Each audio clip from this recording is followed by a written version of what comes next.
আসসালামু আলাইকুম সবাইকে ফ্লাটার বাংলা টিউটোরিয়ালে আপনাদের স্বাগতম। আজকে আমরা কথা বলবো ডট প্রোগ্রামিং ল্যাঙ্গুয়েজের সিনট্যাক্স নিয়ে। সো প্রথমে বলে নিই সিনট্যাক্সটা কি। সিনট্যাক্স হচ্ছে কিছু সেট অফ রুলস, এটা প্রোগ্রাম লেখার জন্য প্রত্যেকটা প্রোগ্রামিং ল্যাঙ্গুয়েজে কিছু স্পেসিফিক সিনট্যাক্স থাকে।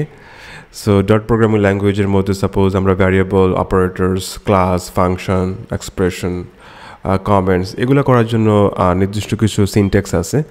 সো এই জিনিসগুলো আজকে আমরা ভিডিওর মাধ্যমে জানবো।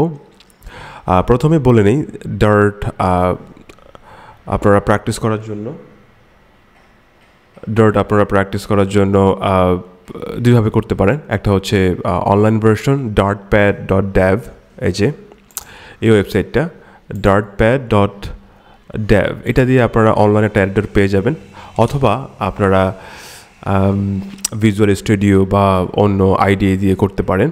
সো আমি আমার ভিডিওতে আমি অনলাইন ভার্সনটা ব্যবহার করব .pad.dev। তো প্রথমে আমি একটা ফাংশন লিখি এখানে,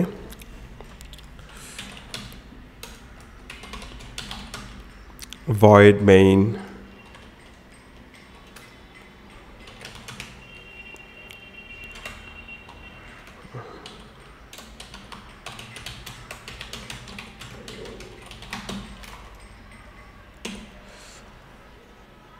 আমি রান দিই। এই যে আমি এখানে ভয়েড মেইন দিলাম। এই মেইন যে মেথডটা আছে এটা হচ্ছে ডার্টের স্টার্টিং পয়েন্ট। ডট প্রোগ্রামিং ল্যাঙ্গুয়েজের স্টার্টিং পয়েন্ট হচ্ছে মেইন, ভয়েড মেইন। তো এই মেইনটা হচ্ছে, মেইনের মধ্যে আমরা যে কোডগুলো লিখব সেগুলো আমাদের এক্সিকিউট হবে। এখানে প্রিন্ট হচ্ছে একটা প্রি-ডিফাইন্ড ফাংশন, যেটা আমরা মূলত যে কোনো কিছু প্রিন্ট করার জন্য ব্যবহার করে থাকি। যেমন ধরেন এখানে আমি দিতে পারি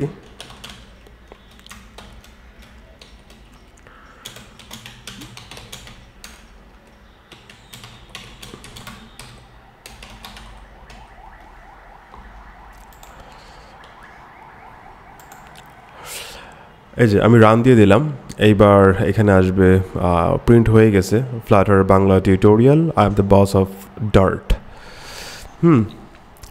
সো এইখানে আমাদের মনে রাখতে হবে মেইনটা হচ্ছে আমাদের ডার্টের স্টার্টিং পয়েন্ট। এখান থেকে আমরা আমাদের কোড লেখা শুরু করব।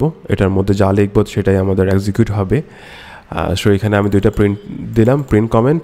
প্রিন্ট হচ্ছে একটা মানে কী বলে এটাকে, যে কোনো মেসেজ প্রিন্ট করার জন্য বা প্রি-ডিফাইন্ড ফাংশন বলতে পারি আমরা। এই যে এখানে চলে আসছে print string representation of the object to the কনসোলে আপনার এই যে এই মেসেজটা প্রিন্ট করার জন্য আমরা প্রিন্ট ব্যবহার করে থাকি। এবং আপনার এখানে কিছু সিনট্যাক্স আমি বলি যে আপনাদের, যেমন ধরেন আমরা আমাদের প্রোগ্রামের মধ্যে যখন কোনো হোয়াইট স্পেস দেব, হ্যাঁ, যেমন ধরেন ইন্টিজার এজ ইকুয়াল টু আমি দিলাম 100। এইখানে ধরেন এই স্পেস আমি ব্যবহার করছি, আরেকটা স্পেস দিলাম। তো এই জিনিসগুলা ডট ইগনোর করে কোনো সমস্যা নেই, আমরা আমাদের এভাবে করলেও ডট এটা বুঝবে। হ্যাঁ, আর ডট হচ্ছে আরেকটা বিষয় হচ্ছে ডট কেস সেন্সিটিভ বলতে ইন্টিজার এজ 100 এবং এখানে যদি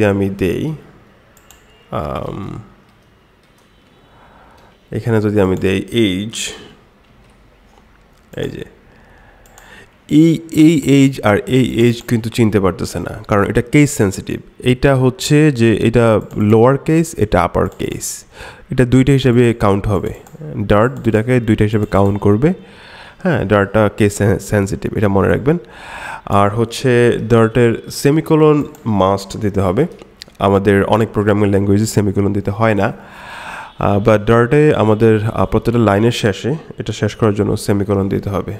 সেমিকোলন না দিলে এরর দেখাবে, ঠিক আছে। আর ডার্টের কমেন্টের জন্য কিছু সিনট্যাক্স আছে। যেমন ধরেন আমরা যদি সিঙ্গেল লাইন কমেন্ট করতে চাই, তাহলে আমরা এখানে ডাবল স্ল্যাশ দিয়ে ফ্লাটার বাংলা টিউটোরিয়াল, এটা সিঙ্গল লাইন কমেন্ট। আর যদি মাল্টি লাইন কমেন্ট করতে চাই সেক্ষেত্রে আমাদের স্ল্যাশ স্টার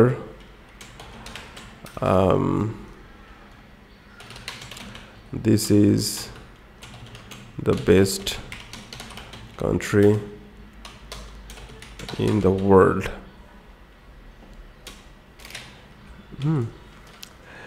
এইভাবে দিতে হবে আমাদের। সো এই জিনিসগুলো হচ্ছে ডটের সিনট্যাক্স। আশা করি আপনারা বুঝতে পারছেন এবং সামনে ভিডিওতে আমরা ডটের আরও কিছু বিস্তারিত জিনিস জানবো ডট প্রোগ্রামিং ল্যাঙ্গুয়েজের। আশা করি সাথেই থাকবেন। আমার চ্যানেলটি ভালো লাগলে অবশ্যই চ্যানেলটি সাবস্ক্রাইব করবেন এবং পাশে থাকা বেল আইকনটি বাজিয়ে দেবেন আর কমেন্ট করে আপনাদের মতামত জানাবেন। আজকের জন্য আল্লাহ হাফেজ সবাইকে।